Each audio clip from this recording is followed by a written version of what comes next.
இப்போது இந்த அரசு மதுபான கடைகளை வந்து குறைச்சிட்டாங்க. முழுமையான மதுவிலக்கு வேணுங்கிறது. அதாவது புரட்சி தலைவர் அம்மா அவர்கள் இருக்கும்போது அவங்க வந்த உடனே 500 கடைகள் மூடினாங்க. அதுக்கப்புறம் எடப்பாடி பழனிசாமி அவர்கள் வந்து 500 கடையை மூடினாங்க. அதுக்கப்புறம் நேஷனல் ஹைவேஸ் இருக்குல்ல வந்து நெடுஞ்சாலையில் இருக்கிற 3000 கடைகளை வந்து மே மாதம் மூடுறேன்னு சொல்லி அதுக்கப்புறம் ஒரு ஜூனுக்குள்ள மூடினாங்க.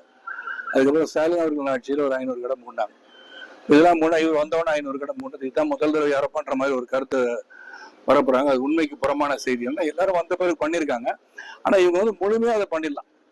டாஸ்மாக் கடைகள்லாம் மூடலாம் அப்படின்னு சொல்லி அந்த முடிவு எடுத்து கம்ப்ளீட்டா தமிழகத்துல வந்து இனிமே டாஸ்மாக் கடைகள் இருக்காதுன்னு சொன்னா அது சிறந்த முடிவா நான் நினைக்கிறேன். பெட்ரோல் டீசல்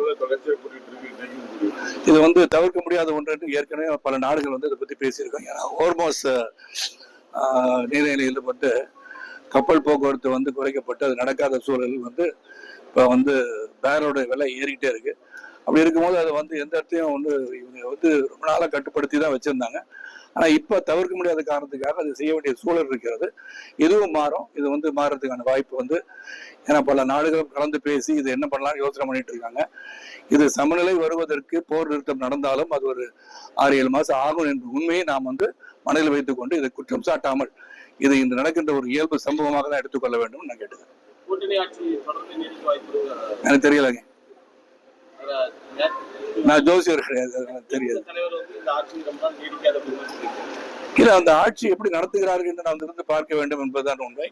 ஏன்னா பெருந்தலைவர்கள் திராவிட முன்னேற்ற கழகம் வெற்றி பெற்ற உடனேயே 6 மாத காலம் பார்ப்போம், அவர்களுக்கு வாய்ப்பை தந்து அவர்கள் வந்து இந்த நிர்வாகத்தை பற்றி தெரிந்து கொண்ட பிறகு அவர்கள் நான் குற்றச்சாட்டுகளோ இல்லை அவர்கள் வரவேற்பதை பற்றி நான் பேசுவோம்னு சொல்லியிருந்தாங்க. அதேதான் அன்பு சகோதரர் ஸ்டாலின் அவர்களும் சொல்லியிருக்காங்க. அதனால உடனே அவங்க பேசும்போது இப்ப அண்மையில வந்து பார்க்கும்போது இதெல்லாம் பார்க்கும்போது கொஞ்சம் வருத்தமா இருந்தது.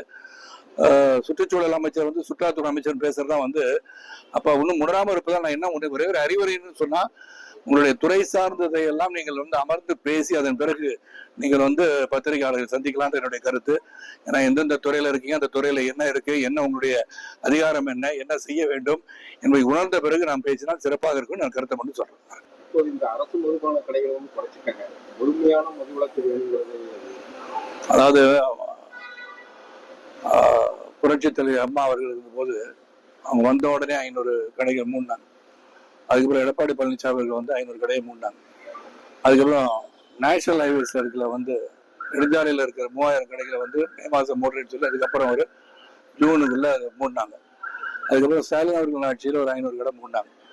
இதெல்லாம் இவர் வந்தவொடனே 500 கடை மூணு இதுதான் முதல் தடவை யாரோ பண்ற மாதிரி ஒரு கருத்தை பரப்புறாங்க. அது உண்மைக்கு புறமான செய்தி. எல்லாரும் வந்த பிறகு பண்ணியிருக்காங்க.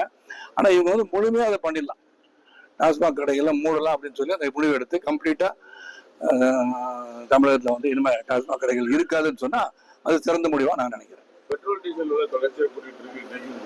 இது வந்து தவிர்க்க முடியாத ஒன்று என்று ஏற்கனவே பல நாடுகள் வந்து இதை பத்தி பேசியிருக்கோம். ஏன்னா ஹோர்மோஸ் நீர்நிலையில் வந்து கப்பல் போக்குவரத்து வந்து குறைக்கப்பட்டு அது நடக்காத சூழல் வந்து இப்போ வந்து பேரோட விலை ஏறிக்கிட்டே இருக்கு. அப்படி இருக்கும்போது அதை வந்து எந்த இடத்தையும் வந்து இவங்க வந்து ரொம்ப நாளாக கட்டுப்படுத்தி தான் வச்சிருந்தாங்க. ஆனா இப்ப தவிர்க்க முடியாத காரணத்துக்காக அது செய்ய வேண்டிய சூழல் இருக்கிறது. இதுவும் மாறும். இது வந்து மாறுறதுக்கான வாய்ப்பு வந்து ஏன்னா பல நாடுகளும் கலந்து பேசி இது என்ன பண்ணலாம்னு யோசனை பண்ணிட்டு இருக்காங்க. இது சமநிலை வருவதற்கு போர் நிறுத்தம் நடந்தாலும் அது ஒரு 6-7 மாசம் ஆகும் என்ற உண்மையை நாம் வந்து மனதில் வைத்துக் கொண்டு இதை குற்றம் சாட்டாமல் இது இன்று நடக்கின்ற ஒரு இயல்பு சம்பவமாக தான் எடுத்துக்கொள்ள வேண்டும் நான் கேட்டுக்கிறேன். எனக்கு தெரியலங்க. நான் ஜோசியர் கிடையாது, எனக்கு தெரியாது. இல்ல அந்த ஆட்சி எப்படி நடத்துகிறார்கள் என்று நாம் இருந்து பார்க்க வேண்டும் என்பதுதான் உண்மை. ஏன்னா பெருந்தலைவர்கள் திராவிட முன்னேற்ற கழகம் வெற்றி பெற்ற உடனேயே 6 மாத காலம் பார்ப்போம், அவர்களுக்கு வாய்ப்பை தந்து அவர்கள் வந்து இந்த நிர்வாகத்தை பற்றி தெரிந்து கொண்ட பிறகு அவர்கள் நான் குற்றச்சாட்டுகளோ இல்லை அவர்கள் வரவேற்பதை பற்றி நான் பேசுவோம்னு சொல்லியிருந்தாங்க. அதேதான் அன்பு சகோதரர் ஸ்டாலின் அவர்களும் சொல்லியிருக்காங்க. அதனால உடனே அவங்க பேசும்போது இப்ப அண்மையில வந்து பார்க்கும்போது இதெல்லாம் பார்க்கும்போது கொஞ்சம் வருத்தமா இருந்தது. சுற்றுச்சூழல் அமைச்சர் வந்து சுற்றுலாத்துறை அமைச்சர் பேசுறதா வந்து அப்ப ஒன்னும் முடராம இருப்பதா நான் என்ன ஒரே ஒரு அறிவுரைன்னு சொன்னா உங்களுடைய துறை சார்ந்ததை எல்லாம் நீங்கள் வந்து அமர்ந்து பேசி அதன் பிறகு நீங்கள் வந்து பத்திரிகையாளர்கள் சந்திக்கலாம் என்னுடைய கருத்து. ஏன்னா எந்தெந்த துறையில இருக்கீங்க, அந்த துறையில என்ன இருக்கு, என்ன உங்களுடைய அதிகாரம் என்ன செய்ய வேண்டும் என்பதை உணர்ந்த பிறகு நாம் பேசினால் சிறப்பாக இருக்கும் நான் கருத்தை மட்டும் சொல்றேன். நன்றி.